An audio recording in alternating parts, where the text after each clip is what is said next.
अस्सलाम वालेकुम। 9th class, उम्मीद करती हूँ आप सब खैरियत से होंगे। आज फ़िज़िक्स की डायरी में चैप्टर नंबर 7 के फ़र्स्ट 12 क्वेश्चंस शामिल हैं, तो उनके आंसर्स देखते हैं।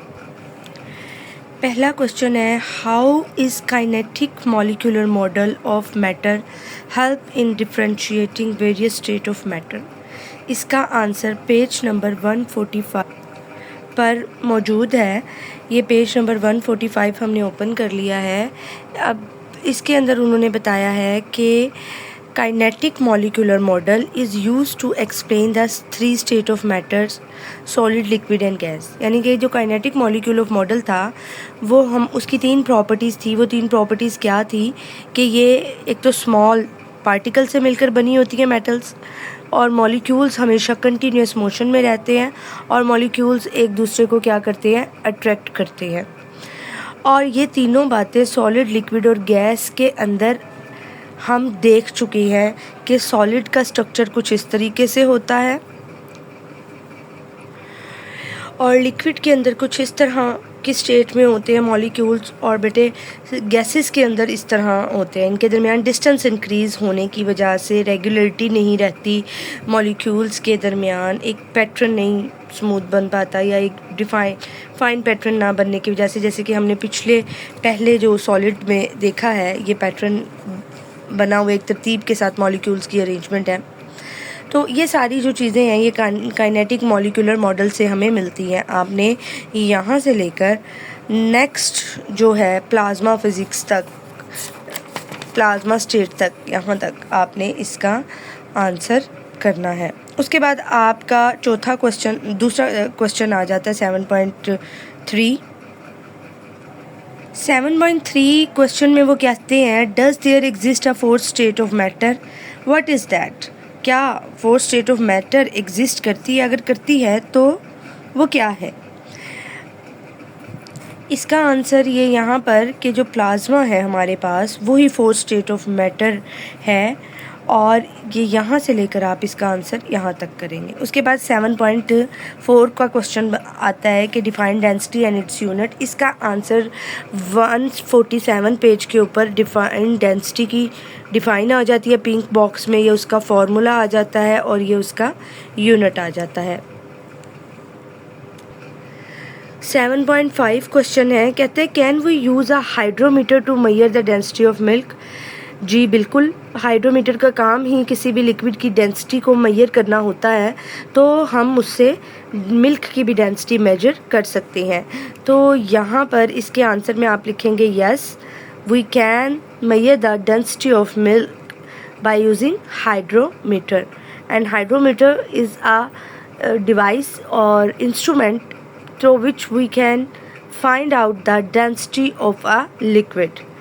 नेक्स्ट क्वेश्चन है, डिफाइन द टर्म प्रेशर। इसका आंसर 148 पेज के ऊपर प्रेशर की डिफाइन पिंक बॉक्स में और उसका फॉर्मूला लिखा हुआ है। उसके बाद आ जाते हैं, show that atmosphere exerts pressure.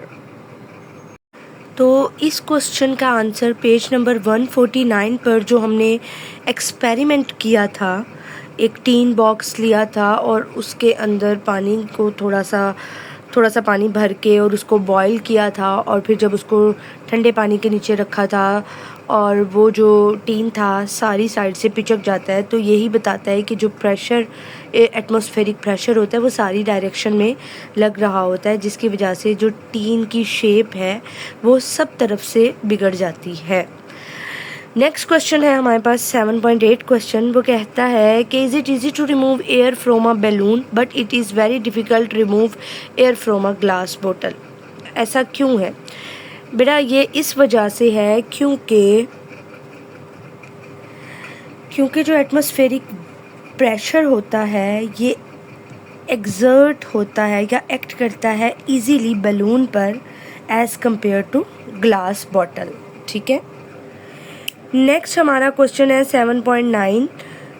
ये क्या है कि व्हाट इज़ बैरोमीटर। बैरोमीटर क्या होता है बेटा? आपको पता है बैरोमीटर वो एक इंस्ट्रूमेंट है जो कि एटमॉस्फेरिक प्रेशर को मेजर करता है। इसका आंसर पेज नंबर 150 पर गिवन है। ये पेज नंबर 50 पर the instrument that measure atmospheric pressure are called the barometer, ये इसका आंसर है।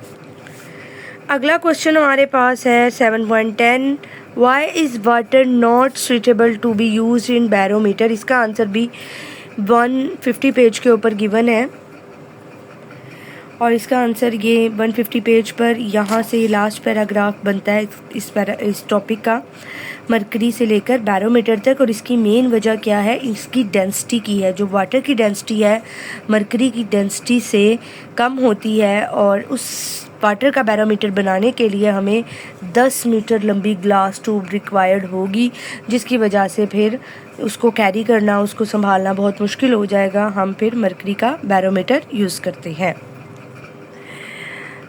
अगला क्वेश्चन उन्होंने कहा हुआ है कि what makes a sucker pressed on a smooth wall sticks to it, यानी कि क्या चीज़ ऐसी है जो शक्कर को एक स्मूथ वाल के ऊपर प्रेस कर कर रखती है। तो बेटा वो डिफरेंस है उनके प्रेशर में, शक्कर के और वॉल के प्रेशर में जब डिफरेंस आता है तो वो जो शक्कर है उस वॉल को प्रेस करके रखते हैं। तो आप क्वेश्चन के स्टार्ट में लिख लेंगे कि difference in pressure makes a sucker pressed on a smooth wall sticks to it. Next question है, आखिरी क्वेश्चन है आज का हमारा, why does the atmospheric pressure vary with height. Atmospheric pressure height के साथ वेरी क्यों करता है बेटा? वो इस वजह से वेरी करता है क्योंकि एयर की जो डेंसिटी है वो चेंज हो जाती है। ठीक है, density of air, due to density of air की वजह से एटमॉस्फेरिक प्रेशर भी वेरी कर रहा होता है। ज़मीन के ऊपर खड़े हम पर प्रेशर ज़्यादा अप्लाई हो रहा होता है, ज़्यादा लग रहा होता है, क्योंकि वहाँ पर एयर की डेंसिटी ज़्यादा है। जैसे जैसे हम ऊपर मूव करते हैं एयर की डेंसिटी कम होती चली जाती है और प्रेशर भी कम होता चला जाता है। ये हमारा आज का काम था। इसमें से जो क्वेश्चन नंबर 7.8 है वो आपका होमवर्क है। अच्छा जी, उसके बाद हम अपना पहला क्वेश्चन देख लेते हैं, एमसीक्यूज़ के आंसर्स बेटा। In which following state molecules do not leave their position, solid state में which of the substance is the lightest one, aluminium. SI unit of pressure is pascal which is equal to 1 newton metre square. उसके बाद what should be approximate length of glass tube to construct a water barometer, तो 11 metre आ जाता है। उसके बाद according to Archimedes principle अब thrust is equal to, ये तीनों ही ऑप्शन नहीं आते। The density of substance can be found with the help of Archimedes principle. Next आ जाता है according to Hooke's law. Hooke's law में स्ट्रेस ओवर स्ट्रेन हमारे पास कांस्टेंट होता है। ये इन्होंने कुछ ग्राफ्स दिए गए हैं, उससे रिलेटेड क्वेश्चन पूछे गए हैं। Which graph do not obey Ohm's law, तो ये सी वाला जो ग्राफ है ये ओम्स लॉ को नहीं करता। फिर उसके बाद which graph give the smallest value of spring constant, D वाला ग्राफ जो हमें सबसे थोड़ी वैल्यू देगा स्प्रिंग कांस्टेंट की। उसके बाद which graph gives the largest value of spring constant, और वो हमारे पास बी ग्राफ होगा, लीनियर, बिल्कुल स्ट्रेट लीनियर ग्राफ हमें मैक्सिमम वैल्यू देगा। ये जी आपका आज का काम था बेटा। सारा काम अच्छे तरीके से याद कीजिएगा। फी अमान अल्लाह।